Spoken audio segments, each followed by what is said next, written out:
आज दामूच्या घरी त्याचे नातेवाईक भेटायला आले होते. काही दिवसांपूर्वीच दामोदरचे वडील वारले होते. 13वी आटोपली होती, पण काही पाहुण्यांना त्या दिवशी येणे जमले नाही, म्हणून नातेवाईक आपापल्या परीने जसे जमत होते तसे येऊन त्याला भेटून जात. आजही काही नातेवाईक त्याच्या भेटीला आले होते. अंगणातील बदामीच्या झाडाखाली बाजेवर ते बसले होते.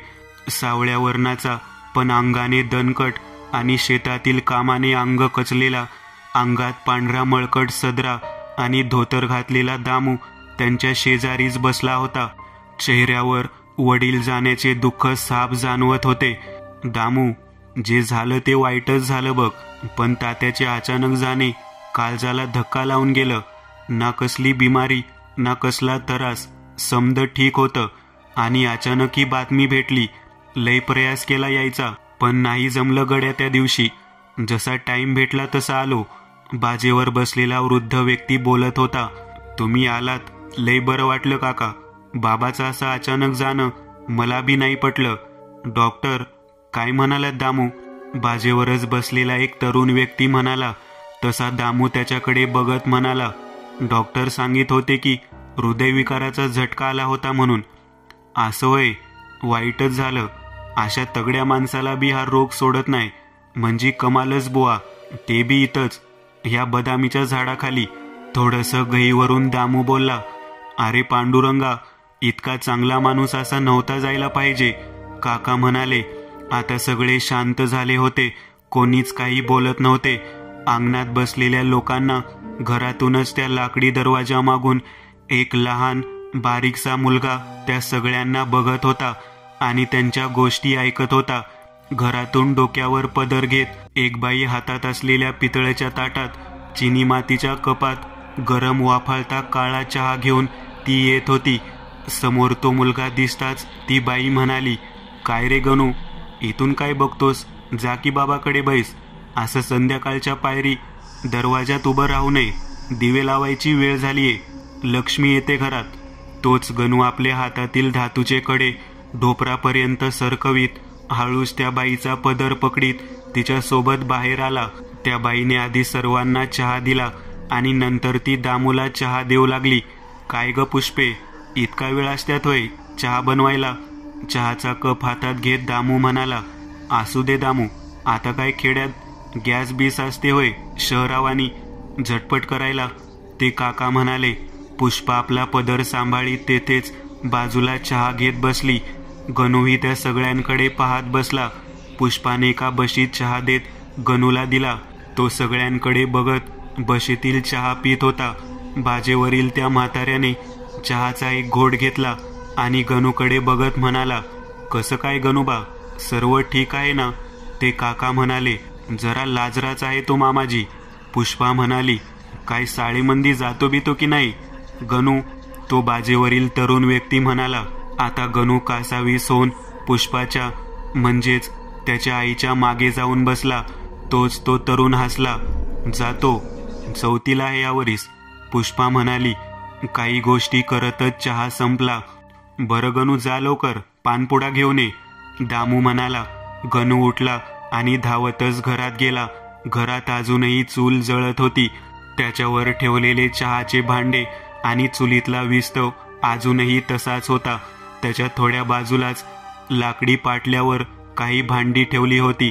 ताटे, पितळाचे गिलास होते. भिंतीलाच आतमध्ये खिडकीसारखा एक कोनडा होता. तिथला पानपुडा आणि अडकिता उचलून गणू बाहेर आला. त्या कोनड्याच्या खाली अंधारात एक नजर गणूवर रोखली होती, पण गणूला काहीच दिसले नाही. दामूने तो पानपुडा त्या म्हाताऱ्या काकाजवळ दिला. पानपुड्यातील एक पान काढत त्यावर कात व चुना लावला आणि सुपारी अडकित्यांनी फोडली. पान बनवून झाल्यावर ते पान तोंडात कोंबत ते बोलू लागले. बरं दामू, बराच उशीर व्हायला आला, आता निघायला हवं. ह्याची लक्ष्मी घरी वाट बघत असल आणि तसं बी बरीच कामं पडल्यात. त्या सगळ्यांनी आता दामूचा निरोप घेतला. जवळपास संध्याकाळ झाली होती. रातकिडे आता किरकिर करू लागली होती. घरची गुरे ढोरे सुद्धा शांत झाली होती. पुष्पाने देवाऱ्यातील उजळणी खायच्या तेलाने पेटवली. एक उजळणी तेथेच ठेवत एक उजळणी हातात घेत बाहेर आली. बाहेर तुळशीजवळ ती उजळणी ठेवत दोन्ही हाताने तिने नमस्कार केला. गणू बाहेरील बाजेवर लोळत बसला होता. आकाशातील निघालेल्या अर्ध्या चंद्राकडे पाहत तो काहीतरी विचार करत होता. दामू गोठ्यातील बैलांना चारा पाणी करत होता. पुष्पाचे काम उरकताच ती चूल पेटवून स्वयंपाकाला लागली. दामू त्याचे काम उरकताच काही कामासाठी गावात गेला. गणू अजूनही बाजेवरच पडून होता. आकाशातील चांदण्याचे त्याला नेहमी कुतूहल वाटायचे. चारही बाजूने किर्र असा अंधार होता. सोबतीला रातकिड्यांचा आवाज, चंद्राचा थोडा काही उजेड, तेवढाच अंगणात अंधुकसा असा उजेड होता तो. एक हवेचा झोत आला आणि बदामीचे झाड खलखल हालू लागले. पानाचा सळसळ आवाज येत होता. तो हवेचा झोत गणूच्या कानाजवळून गेला. काहीसा आवाज त्याला जाणवला. त्या हवेच्या झोताने गणू ताडकन उठून बसला. अंग शहारून गेलं होतं. गोठ्यातील कंदीलही मिनमिनत होता. त्याला जाणवले की तो अंगणात फक्त एकटाच आहे. चहूकडे फक्त अंधार त्याला दिसत होता. अंगणातील बदामीचं झाड सुद्धा खूपच भयावह वाटत होतं. त्याच्या त्या विस्तीर्ण फांद्या एका भल्या मोठ्या राक्षसासारख्या वाटत होत्या. गणूच्या अंगावरील केस न केस ताट झाले होते.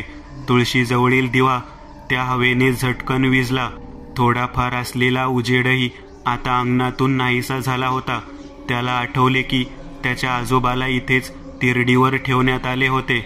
हा प्रसंग अचानक त्याला कसा आठवला त्याला कळलेच नाही. तो विचारात गुंतून गेला. तोच झटकन काहीतरी त्याच्या पाठीला येऊन चिटकले. आई असा उद्गार त्याच्या तोंडातून निघाला. आता मानेच्या मणक्यातून एक भीतीची लहर त्याच्या अंगावर आली. भीतीने औंढा गिळतच त्याने मागे हात केला. ते बदामीचे एक पान होते. भीतीने त्याचे हृदय धडधडत होते. तो धूम ठोकत घरात पळाला. पुष्पा चुलीच्या विस्तवावर भाकरी शेकत होती. गणू एकदम येऊन तिला बिलगला. गणू असा धावत का आला ती सुद्धा विचारात पडली. काय रे गण्या, काय झाले? पुष्पा म्हणाली. गणू काहीच बोलत नव्हता. भीती अजूनही त्याच्या चेहऱ्यावर होती. आई बाहेर काहीतरी आहे, गणू म्हणाला. पुष्पा गणूला घेऊन बाहेर आली. बाहेर सगळं शांत होतं. ती बाहेर आली. कुठेच काही हालचाल नव्हती. कुठं मसनात फिरत बसते काय माहीत. काय रे, कशाला त्रास देतो? चल हो बाजूला. रागातच पुष्पा पुन्हा चुलीजवळ गेली आणि बडबडत भाकरी थापू लागली. गणू दरवाजातच उभा राहून आवाक होऊन बाहेर बघत होता. काही वेळापूर्वी असलेला वारा, झाडांची होणारी सळसळ, सगळं काही शांत वाटत होतं. त्याच्या पायाजवळ एक झाडाचे पान होते. झाडाचे ते पान हळूहळू अंगणातून सरकत बाजेकडे गेले आणि तेथेच थांबले. तोच गणूचे लक्ष बाजेकडे गेले. बाजेवर कोणीतरी पाठमोऱ्या स्थितीत बसले होते. दोन्ही हात बाजेवर टेकवत ती व्यक्ती बसली होती. गणूचा श्वास हळूहळू फुलू लागला. चंद्राच्या उजेडात ती व्यक्ती स्पष्ट दिसत नव्हती. गणूने परत आवाज देण्यासाठी तोंड उघडले, पण ते शब्द फक्त तोंडातच विरून गेले. तिथे जायची गणूची इच्छा मुळीच नव्हती. पण बाजेवर कोण बसले हे पाहण्यासाठी गणू दबक्या पावलाने तिकडे जाऊ लागला. पावलागणिक मनातील धडधड वाढत होती. श्वास फुलत होता. आता गणू अगदी त्या बाजेवर बसलेल्या व्यक्तीजवळ आला. कोण आहे? अडखळत गणू बोलला. थोडा वेळ झाला तरी सुद्धा ती व्यक्ती तशीच होती. आता गणू त्या व्यक्तीच्या अगदी जवळ गेला. आता त्याची एकीकडील चेहऱ्याची बाजू दिसत होती. पूर्ण पांढरा पडलेला सुकलेला चेहरा, लांब नाक, पापण्या न हलणारे हिरवे निळे डोळे जे समोरील अंधारात शून्यात बघत होते. तो चेहरा आता गणूच्या ओळखीचा होता. आप्पा, गणूचा शब्द गहीवरून आला. डोळ्यातून अश्रू आले. आता त्या व्यक्तीने आपला चेहरा गणूकडे वळवला आणि एक थंड असं स्मित हास्य करत आप्पा बोलले. गणू बाळा, कसा आहेस? आप्पा, कुठे गेले होते तुम्ही? खूप आठवण येत होती तुमची. गणूच्या अश्रूंचा बांध फुटला. नको रडूस बाळा, ये माझ्याकडे बस, आप्पा बोलले. गणू आप्पाजवळ बसणारच होता. तोच गणूचे लक्ष आप्पाच्या पायाकडे गेले. त्यांचे पाय उलटे होते. काहीसे विचित्र असे ते पाय होते. आप्पांचे लक्ष सुद्धा आता खाली त्यांच्या पायाकडे जात होते. त्यांनी ते पाय लपवण्याचा प्रयत्न केला, पण तोपर्यंत गणूने ते हेरले होते. गणूला एक गोष्ट आठवली. हाडळीचे पिशाच्याचे पाय उलट्या दिशेने असतात असं बरेचदा त्याने ऐकले होते. आता गणूच्या चेहऱ्यावर हळूहळू भीतीचे सावट पसरत होते. अंगावर पुन्हा एकदा शहारा आला. ये गणू बाळा, बस इथे. या वाक्यासोबतच आप्पांचा आवाज बदलत होता आणि त्यांचे रूप सुद्धा. चेहऱ्यावरील मांस आता हाडाला चिकटल्यासारखे वाटत होते. त्यात चेहरा आता जास्तच पांढरा वाटत होता. डोळे एका गहिऱ्या अंधारासारखे वाटत होते. हाताचे नखे जरा जास्तच मोठे होते आणि ते विद्रूप हास्य गणू कधीही विसरू शकणार नव्हता, ज्यामधून त्यांचा पूर्ण जबडा दिसत होता. एक औंढा गिळत गणू हळूहळू मागे सरकत होता.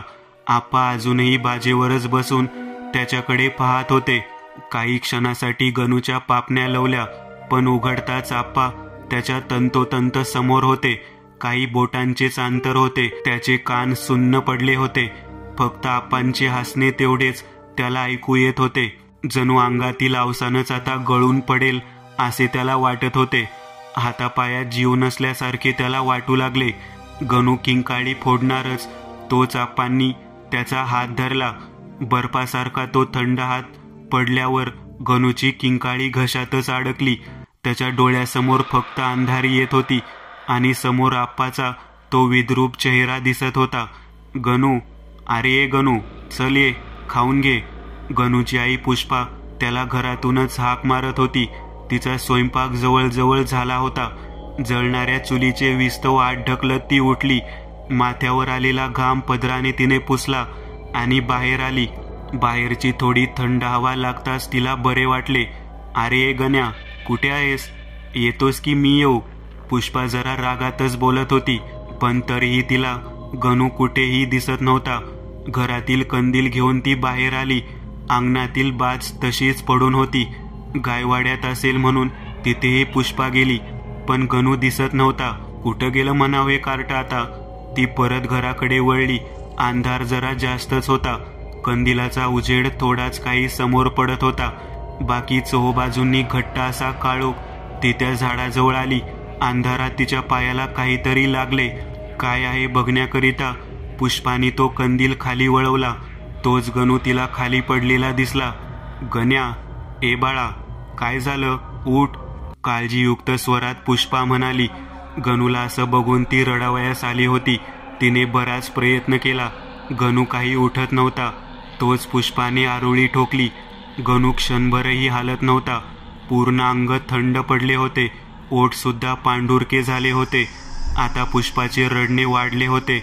अचानक असे मुलाला काय झाले ते आईला समजत नव्हते. अंधारात रातकिड्यांचा आणि तिच्या रडण्याचा आवाज फक्त घुमत होता. बराच वेळ झाला. आता रडून रडून तिचे डोळे सुजले होते. डोक्यावर हात देऊन ती तशीच बसली होती. दामू म्हणजेच गणूचा बाप आता घरी आला होता. दुरूनच त्याला पुष्पा घराच्या ओट्यावर त्या कंदिलाच्या उजेडात बसलेली दिसली. तसेच त्याने त्याच्या चालण्याची गती वाढवली. दामू दिसताच पुष्पा झटकन उठत त्याच्या जवळ गेली आणि परत तिने हंबरडा फोडला. काय ग पुष्पे, काय झालं? आहो बघा ना, गणू नाही उठत आहे. काय? घाबरतच दामू झटपट गणूच्या शरीराजवळ आला. त्याने गणूच्या अंगाला स्पर्श करताच परत तोच अंग गोठवणारा थंडावा त्याच्या हाताला लागला. त्याने त्याच्या नाकाला हात लावला. श्वास बंद पडला होता. आता दामू डोक्यावरच हात देत बसला. तोही रडत होता. ते काही नाही, मी वैद्याला बोलावतो. काही नाही झालं गणूला. दामू भांबावून उठला.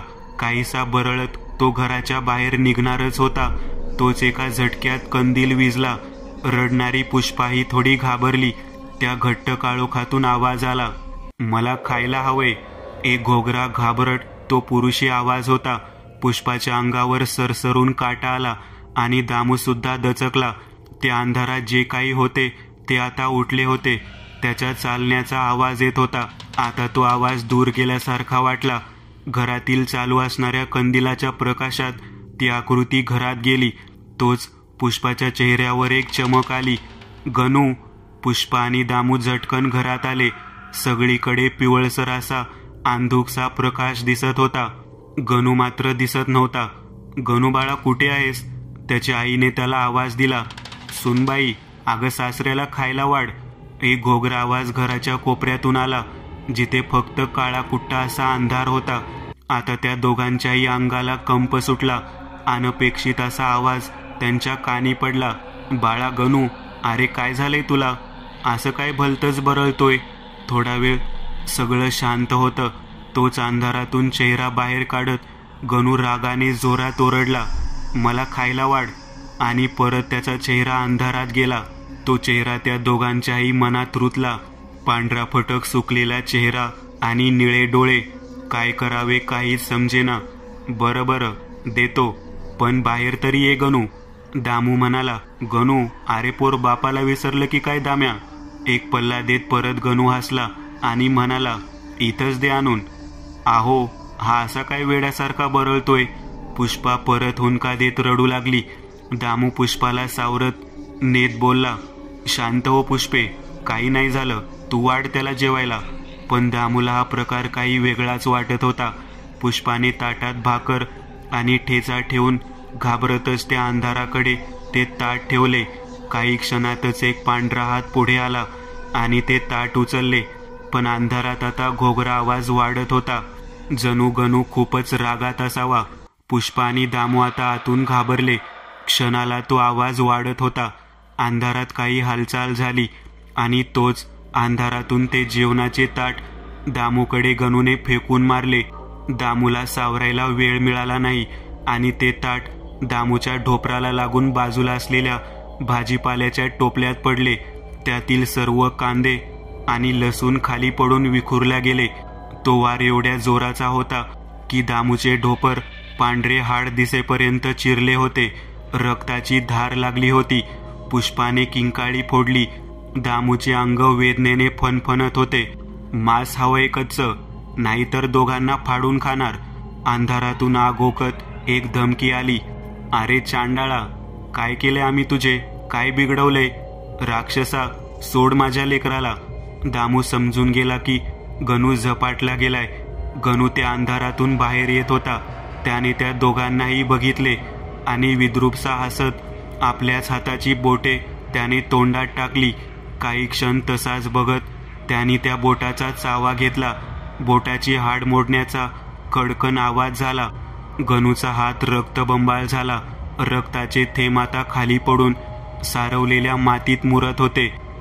पुष्पा आपल्या पोराचा असा हाल बघताच शुद्ध हरपून खाली पडली. गणू हसतच सावध बोलला, जर मांस नाही मिळालं तर रोज याचं एक एक अंग कुरतडून टाकेन.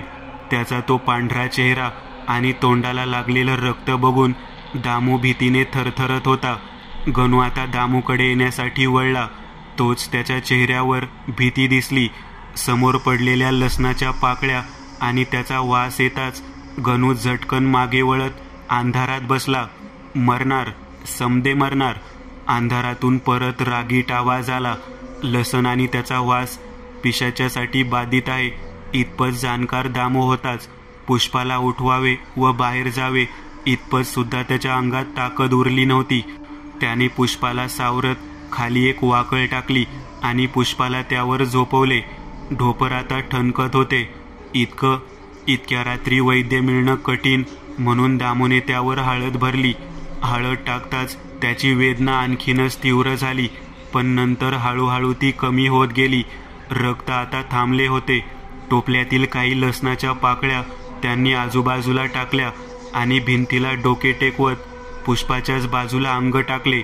अंधारातून अजूनही गुरगुरण्याचा हलकासा आवाज येत होता. उद्या काहीतरी करू अशा विचारातच दामूला झोप लागली. उन्हाळ्याचे दिवस असल्याने दिवस लवकरच उजाडला. बाहेरच्या पक्ष्यांच्या किलबिलाटाने पुष्पाला जाग आली. ती ताडकन उठून बसली. कालचा प्रसंग ती अजूनही विसरली नव्हती. डोळे सुजलेले वाटत होते. आजूबाजूने लसणाच्या पाकळ्या पडल्या होत्या. दामू बाजूने झोपला होता. लागलेल्या ढोपराची हळद रक्तासोबत मिसळून सुकून गेली होती. ते पाहून पुष्पा मुसमुसू लागली. गणूचा स्वतःचे बोट खाण्याचा तो प्रसंग जसच्या तसा तिला आठवत होता. तिने रडतच जिथे गणू होता तिकडे पाहिले. तोच ती बुचकाळ्यात पडल्यासारखी पाहू लागली. समोर मातीचा ढिगारा लागला होता. जणू एखाद्या उंदराने जमीन पोखरावी तशी ती पोखरली गेली होती. तिने घाबरतच दामूला उठवले. समोरचे दृश्य पाहून तो सुद्धा बिथरून गेला. उठलास वय दामू, जा जिथं कोंबडं घेऊन ये, नाहीतर. तो घोगरा आवाज थांबला. त्या ढिगाऱ्याच्या पलीकडून तो आवाज येत होता. दामूने उठूनच घाबरत त्या ढिगाऱ्याच्या पलीकडे बघण्याचा प्रयत्न केला. जमिनीत कमरे एवढे बिळात अंगाचे मुटकुळे करून गणू बसला होता. ते दृश्य बघतच दामूने भीतीने औंढा गिळला आणि पटकन तेथून बाजूला झाला. अहो, काही पण करा, पण या समद्यातून सोडवा माझ्या पोराला, द्या त्यासनी जे पाहिजे ते, पुष्पा रडत म्हणाली. हो हो म्हणत दामू तसाच घराच्या बाहेर आला. त्याच्या मागेच पुष्पा सुद्धा बाहेर आली. अहो, मी काय म्हणते, तुम्ही एक वेळ लक्ष्मीताईची भेट घ्याल. त्या या समद्या प्रकारात जाणकार समजल्या जातात आणि वैद्याकडे सुद्धा जाऊन या. दामूच्या ढोपराकडे बघत पुष्पा म्हणाली. अगदी माझ्या मनातील बोलली तू पुष्पे. दामू रडत म्हणाला. कुठूनही बला मागे लागली कोणास ठाऊक.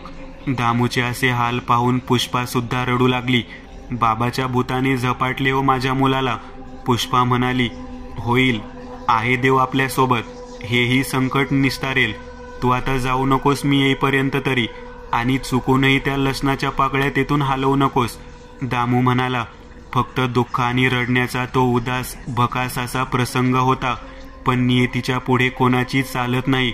हवं तर कर्म म्हणा, जे प्रत्येकाच्या वाटेला सुख दुःख म्हणून येत असतं.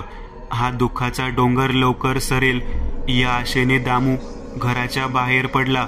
पुष्पाने घराचे दार लावून घेतले आणि बाहेरच दरवाजाजवळ बसली. मधूनच येणाऱ्या हवेमुळे बदामीचे झाड सळसळत होते. बराच वेळ झाला तिचा गळा सुकून आला होता, पण पिण्याचे पाणी आतमध्ये होते. आज जावे लागेल या विचारानेच पुष्पा घाबरून गेली. काहीसा विचार करून ती उठली आणि दाराची कडी हळूच उघडली. घरात सगळीकडे अंधार होता. दिवस उजाडल्यामुळे कौलाच्या छिद्रामधून येणारा सूर्यप्रकाश फक्त तितकाच. लसणाच्या पाकळ्या आणि त्याचा वास घुमत होता. सगळीकडे शांत वाटत होतं. तिने पटापट माठातील पाणी तांब्यात घेतले आणि बाहेरच्या दिशेने निघाली. पुष्पा दरवाजाजवळ चालत आली. आई, तहान लागलीये ग. गणूचा नाजूक असा आवाज आला. तो आवाज गणूचा होता, खऱ्या गणूचा. पुष्पा तेथेच थांबली. आईची माया असतेच तशी, ती परिस्थितीचा विचार करत नसते. कितीतरी वेळानंतर गणूचा आवाज पुष्पाने ऐकला होता. पुष्पा त्या कोपऱ्याकडे गेली. गणू तिच्या समोर उभा होता. अतिशय केविलवाना नाजूक त्याचा चेहरा होता. खूपच थकल्यासारखा तो झाला होता. आई, देना ग पाणी, तहान लागलीये, गळा सुकलाय. हात पुढे करत गणू म्हणाला. पुष्पाच्या चेहऱ्यातून आता आनंद अश्रू गळत होते. तिने तो गिलास देण्यासाठी पुढे जाणारच होती. पुष्पा थांब. एका स्त्रीचा आवाज तिच्या कानी पडला. दामू दरवाजात उभा होता. त्याच्यासोबत एक तरुण वयाची, एक गोरी पानशी 30-35तील तरुणी उभी होती. तिला पाहताच पुष्पाने पुढे घेतलेले पाऊल मागे घेतले. समोर पाहताच तिथे गणू नव्हता. त्या मातीच्या ढिगाऱ्या पलीकडून अर्धवट चेहरा बाहेर काढत रागाने तो पुष्पाला बघत होता. ती त्या लसणाच्या पाकळ्या पार करून जाणारच, पण त्या घरात आलेल्या स्त्रीने तिला वाचवले.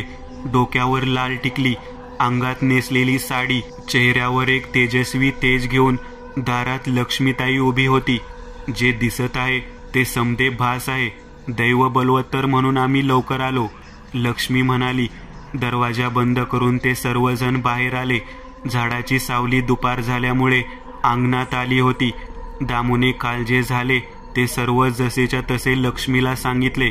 दामू, तुम्ही म्हणताय की तो तुमच्या बाबांच्या आवाजात बोलतोय, कच्चं मांस मागतोय? होय ताई, काल रात्रीपासून असाच बोलतोय तो. तात्याच्या भुताटकीने झपाटले त्याला, लक्ष्मीताई बोलल्या. पण ताई, आम्ही समधी क्रियाकर्म केलीत, तेरवी झाली, पिंडदान केलं, घास टाकला, तरी बी असं कसं झालं? पुष्पा बोलली. माणसाचं असं अचानक मरणं, तेही मनाच्या विरुद्ध, तेव्हा असंच होतं बघा.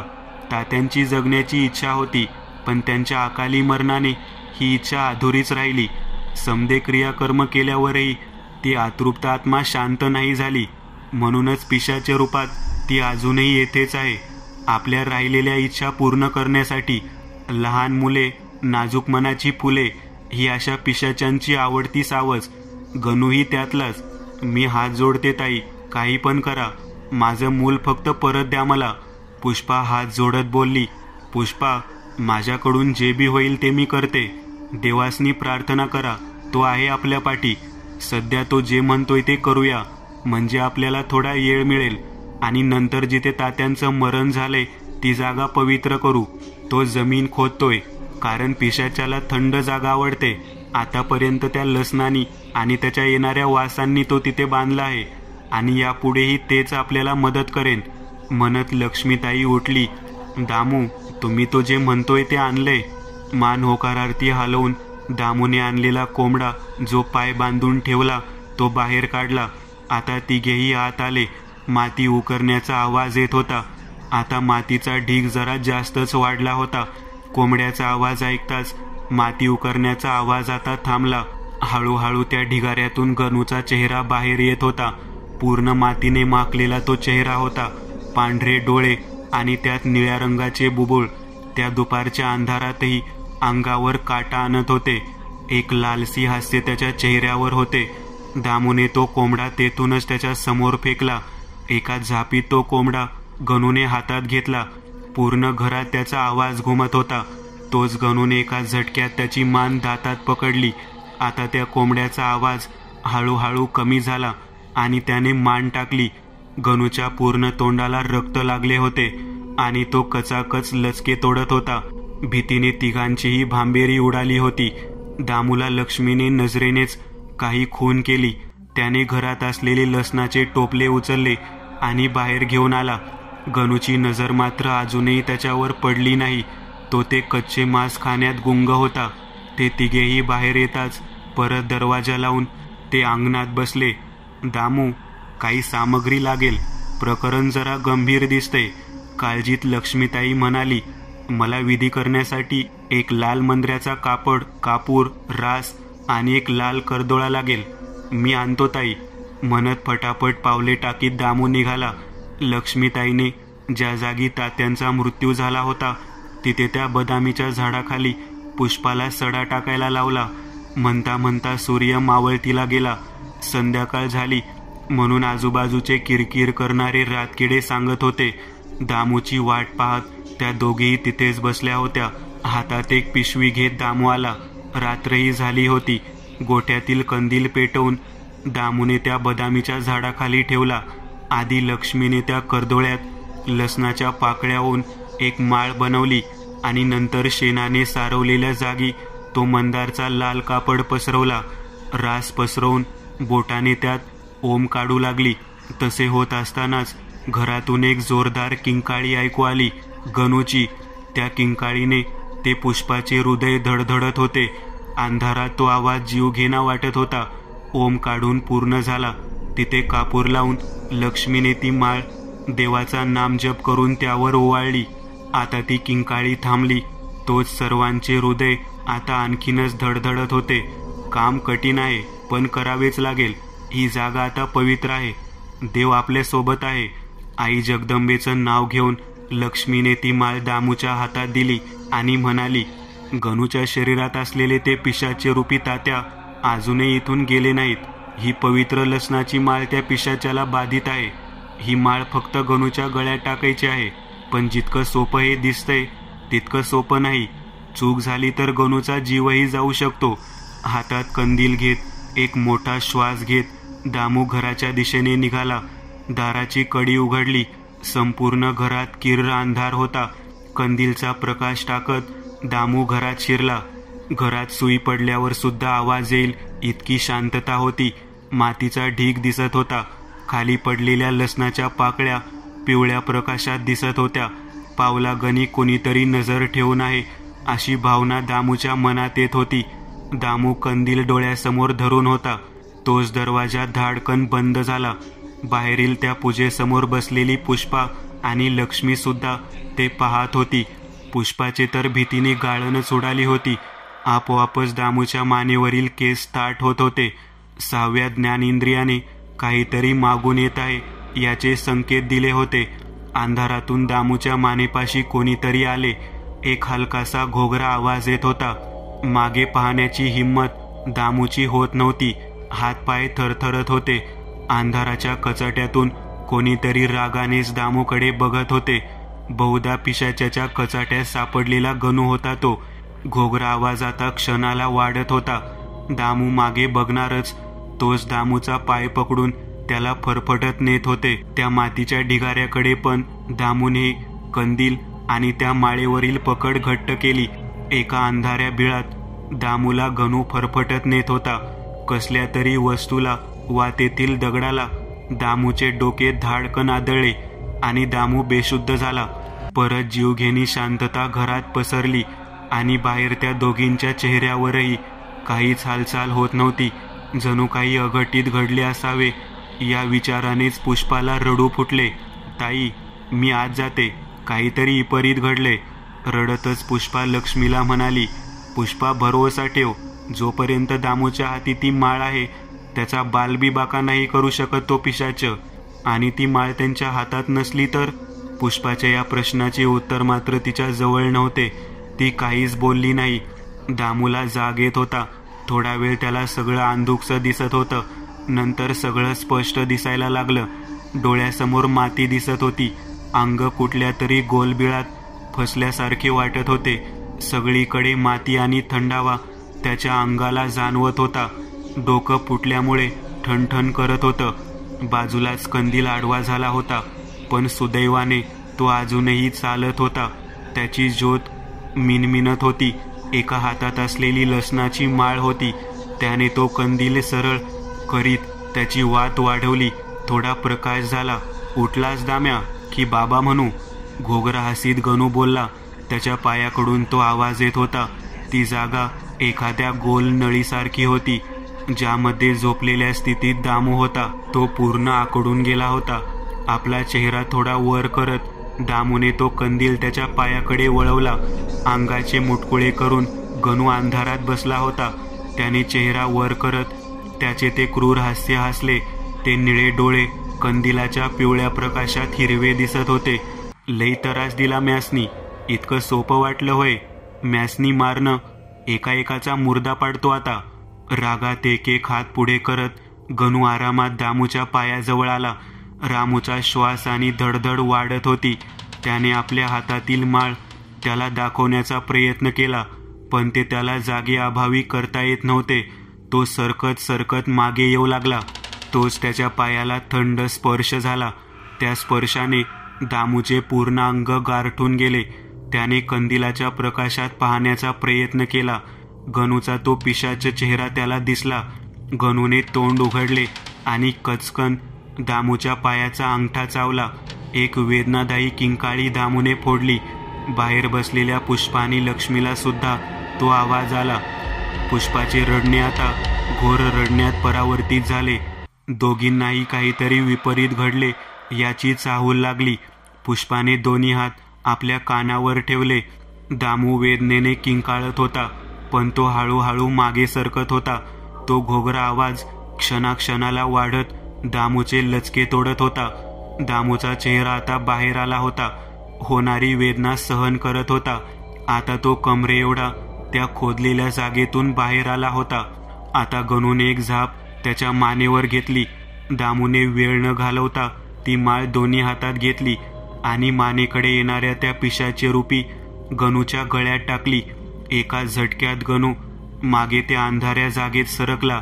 दामूला फक्त घोगरा विवळण्याचा आवाज येत होता. जणू त्या पवित्र माळेमुळे त्या पिशाच्याच भयंकर वेदना होत असाव्यात. आता तो आवाज थांबला. परत एकदा शांतता पसरली. दामू तो कंदील त्या अंधाराकडे केला. तोच परत डोळे मोठाले करत गणू दामूच्या अंगावर आला. त्याचे ते पांढरे निळे डोळे आणि त्या माळेमुळे होणारा संताप त्याच्या चेहऱ्यावर दिसत होता. काही वेळ तसाच गणू तडफड करत राहिला आणि गणूच्या तोंडातून एक थंड हवेचा झोत निघाला आणि अंधारात नाहीसा झाला. गणूचे डोळे हळूच बंद झाले आणि बेशुद्ध होऊन तो दामूच्या अंगावर पडला. आता ही शांतता जीवघेणी वाटत नव्हती. बाहेर पुष्पा आणि लक्ष्मी आत काय झाले याची जणू कल्पना करत बसले होते. घराचा दरवाजा उघडला गेला. दामू गणूला हातात उचलून बाहेर घेऊन येत होता. तोच पुष्पा धावतच त्याच्या जवळ गेली. मातीने बरबटलेला गणू दामूच्या हातात होता. गळ्यात लसणाची माळ होती. दोघांच्याही डोळ्यात अश्रू होते. दामूने त्याला खाली ठेवले. लक्ष्मीताईने ती माळ काढून ठेवली आणि डोळे उघडून पाहिले. आता ते निळे डोळे नसून एका नाजूक मुलाचे डोळे दिसत होते. संकट टळल्याची ती खूण होती. गणू हलका श्वास घेत होता. अंगातील तो थंडावा नाहीसा झाला होता. पुष्पा, जा गरम पाणी घेऊन ये, लक्ष्मी म्हणाली. पुष्पाने बाहेरच चूल मांडून गरम पाणी केले. लक्ष्मीने भर रातीत त्या पाण्याने गणूची आंघोळ घातली. गणू शुद्धीवर येत होता. समोर त्याला दामू आणि पुष्पा आणि एक बाई दिसत होती. आई, पहिलाच हळुवार शब्द गणूच्या तोंडून पडला. गणू आता सर्वातून मुक्त झाला होता. वाईटावर पुन्हा एकदा चांगल्या शक्तीचा विजय झाला होता. नेहमीप्रमाणेच